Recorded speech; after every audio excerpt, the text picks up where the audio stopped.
Today we're going to be talking about the equipment that I use as an airsoft machine gunner, going over the thought process behind it, as well as some tips that you can use to be better in this role on the field.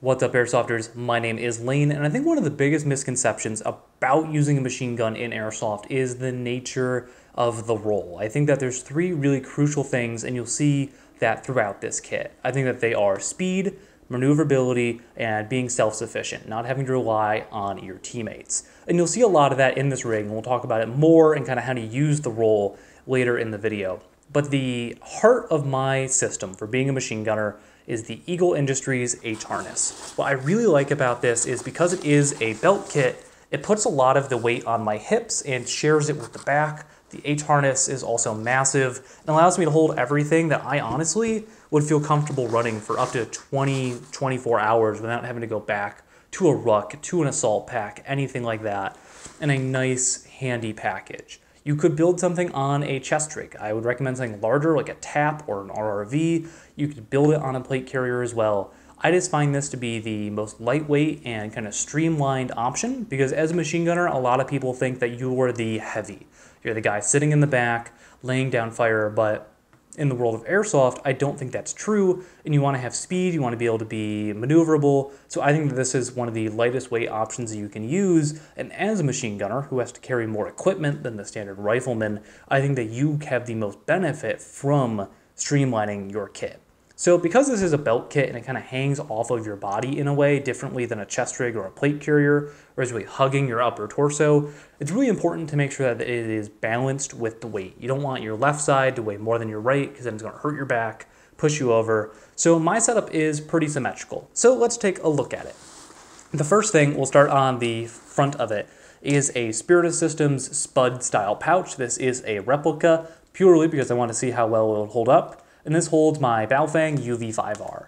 I like this pouch more than dedicated radio pouches for a military style radio because the Baofeng, which is the most common for airsofters, is just smaller than the PRC 148, the 152, whatever it may be, so it doesn't fit in those pouches very well. I like the Spud specifically because if I want to use this setup with like an M4 or something, let's say I'm at an open play, the Spud just holds magazines better than radio pouches, and as well, the Spud can be great for holding like water bottles, Gatorade bottles, just stuff.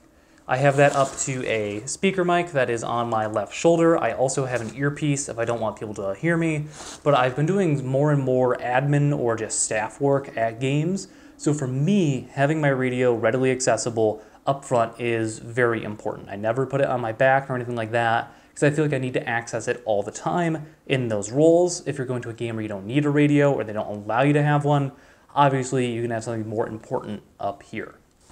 Now on the right side, because again we're trying to keep this symmetrical and spreading the weight evenly, I have a Sword double frag pouch. I like this because they're double vertically as opposed to horizontally, so I get the most retail space out of it. And the nice thing about the Sword one is they hold EG67s perfectly. These are sized for a little bit smaller than standard frag grenades, the pouches are I should say, so the EGs fit in there great. There's a little bit of like foam padding as well, which helps to protect the grenade because EG67s are incredibly fragile because they're basically made out of paper mache, so that's a plus as well. I feel like I can lay down on the grenades if I need to, and they're not going to end up getting damaged. But that kind of front center area on the rig is where you're going to need the stuff that you're going to access the most. So for me, again, in leadership and admin, that's going to be radios, and having quick access to frags can be the difference between you getting the kill and you being the one calling for a medic. So just beyond that, I have my saw pouches. Now these are Black Hawk saw pouches, and I chose these because they are massive.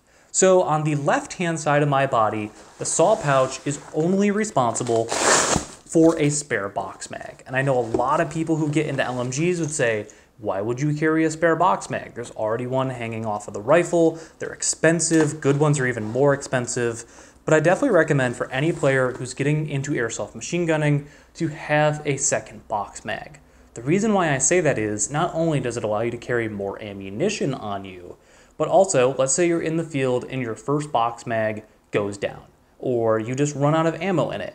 It's going to be faster to set up the other box than to sit there and either tinker and try to fix or to reload it by like taking it apart and pouring in a bottle of BBs. I find this to be quieter than holding a bottle of BBs as well. So that's why I carry a separate box. If you're going to a longer game like Milsim West, for instance, and you don't have a second box and yours breaks, well, that sucks. You can't feed your machine gun anymore, and you're a vital part of the squad. A lot of airsoft machine gunning is just making sure the thing works, in all honesty. So having a second box mag, yes, it's a little bit more weight, but it's a lot of peace of mind, and it's a metaphorical weight off my shoulders, because honestly, where airsoft machine guns fail the most is their box mag. You know, it's one of those things that you should consider upgrading from the stock one, getting like a bowl gear style insert for them to make them better. This box mag specifically is for a Stoner 63, that is my machine gun. I will eventually be switching out to M249 style boxes, because this only holds like 1,200 rounds, which is not a lot in the grand scheme of things, which is another reason why I like to carry two. There's a little bit leftover space in here with the Stoner, and because this is a pouch I won't be getting into a ton, I will keep some small things in there like spare parts. If I have Allen keys, because I'm a dummy, and the Stoner 63 requires you to use Allen keys to get to the battery. But this is a pouch that I'm not opening too often on this side, but I have the identical pouch over on the right side, and this is a pouch I get into quite frequently. So on this one, this is just kind of my general purpose space for whatever I may need, just random stuff. And in here I can hold stuff like extra M4 magazines, food, I've got like my defog, spare batteries, stuff like that. I've got spare Baofeng radios in here, or not Baofeng radios, Baofeng batteries, excuse me, batteries for my machine gun. This is just a nice general purpose space where it's easy to get to, but it's not in the way. The other nice thing about the belt kit is because machine gunners tend to be a little bit more bulky, the bulk's a little bit lower on your body than if you're using a chest rig, which means that your arms can move relatively freely. I also have this on the right-hand side because I'm a right-handed shooter, and trying to get the box out of the right side underneath the gun is a little cumbersome. So I try to have the box on the left-hand side. And kind of going back to the box mag debate, because I know somebody's going to say, well, I have a saw. I can just use, M4 magazines. I feel like most saws either feed the box mag really great or they feed the M4 midcaps very great, and I just don't want to have to choose between that. I'd rather just have one system and a reliable backup than relying on the two of those. Also, you get way less BBs in this small space versus just bringing a bottle or bringing a separate box. These saw pouches I also like because they will hold a bottle of Elite Force 0.32 gram BBs. The little like 2700 bottles fit in here relatively easily. And I do want to point out as well on the left side, before I forget, I usually don't like to attach things to the MOLLE on the outside of a pouch, but on the left side, I do have a tourniquet pouch from B's Combat Systems that holds a Milsim West tourniquet. The reason why I do this, even though I have a spare MOLLE piece between the radio pouch and the saw pouch, is it sticks out a little, but not a ton. You have to think about it because it's wrapping around your body. It's not just flat, because if we do this, like obviously you can't really see the TQ pouch, but it doesn't sit on my body that way. It sits on it like this, and having it be a little bit farther out from the body makes it easier for my teammates to find it when I'm down on the ground calling for medic, versus if I had it back in here, it'd just kind of get lost in there. And this is something that I definitely want to be easy for my teammates to find. So I always try to keep tourniquets on my shirt primarily. Like if I'm wearing a combat shirt, I'll put it on the shoulders. But I feel like a lot of games are kind of asking players to look a little bit more like irregular forces. And there's just some games where I can't wear the like standard combat shirt. But usually I like to have them on my shoulder, on my body at least. That way I can have it somewhere that everybody in the squad has their tourniquet and it's familiar for everybody and easier to find to get people back into the game. And then the last big thing that I have on here on the back is just standard USGI canteen pouches. There are better options out there for canteen pouches than the standard ones through the US military. I just happen to have these on hand. What I like about these is they can either hold a plastic USGI style of canteen, obviously because that's what they're made for, but they can also hold Nalgene bottles, which I just have a lot for my day-to-day life. It's nice that they hold these. These also have really tiny pouches that I can put a multi-tool or something in. I think multi-tools are a great thing to carry on you as a machine gunner because I've had to use the little knife to get jams out of the hop-up. Sometimes you're just going to need to like bend stuff back into place, whatever it may be. So having a good Leatherman or Gerber or something like that is just super important to have. But I keep the water on the back because it's easy to access, but it's not in the way. And also, you can't pop one of these like you'd pop a bladder.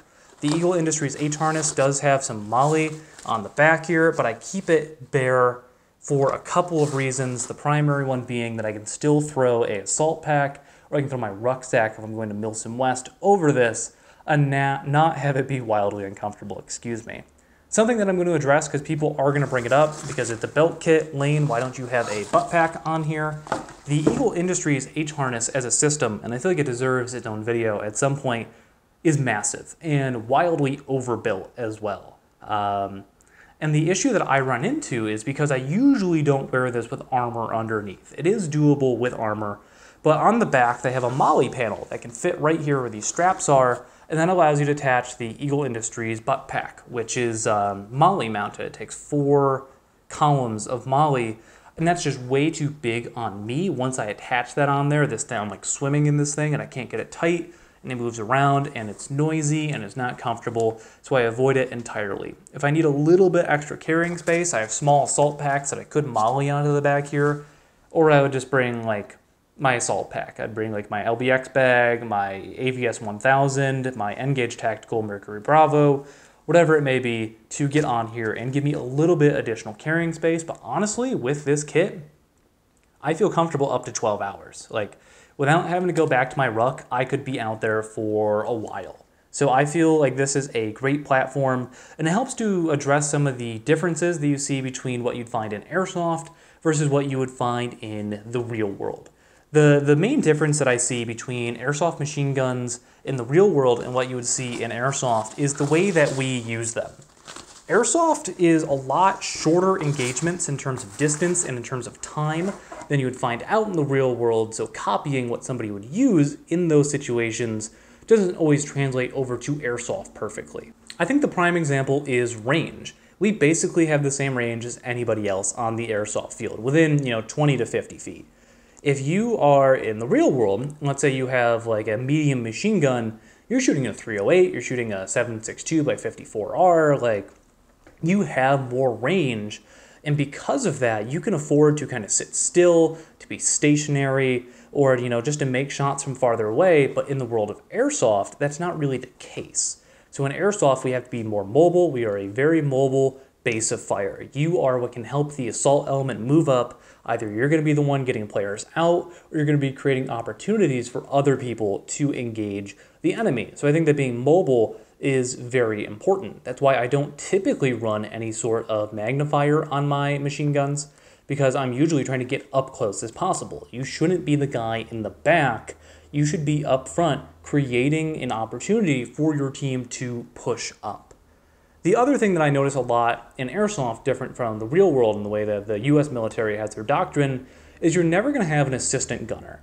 And that is a very crucial point in the real world, because you need to carry more ammunition, which is typically on links, you need spare barrels, you need tripods, things like that, and all those things are the thing that an assistant gunner would do. But in Airsoft, you're really self-sufficient, and you have to be. Sure, you can have a buddy who understands your machine gun and can help if you get taken out, whatever it may be, but like, you're never going to be in a situation where the AG has to like link more rounds to your machine gun, because that's just not how Airsoft guns work. We just run off of boxes or mid-caps, whatever it may be.